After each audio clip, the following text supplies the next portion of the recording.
How to cancel Acorns subscription without losing any sort of savings. So in here, the very first thing to do is simply open your Acorns application and make sure you're logged into your account.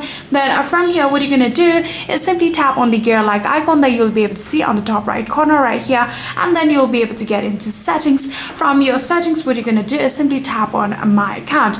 After tapping on my account, if you scroll all the way down, you'll be able to see the option of close account, right? So what you're going to do is simply tap on close account, and then you can now choose whether to transfer funds or to link your checking account or transfer shares in kind, in order to ensure all of the pending transfers settle first so you don't lose any funds. After choosing whatever you want, you can now confirm the account closure and cancellation, and after doing that, you'll now successfully be able to cancel your Acorn subscription without losing any sort of savings. So yeah, that is it. If you guys do have any further queries, please let me know in the comment section down below.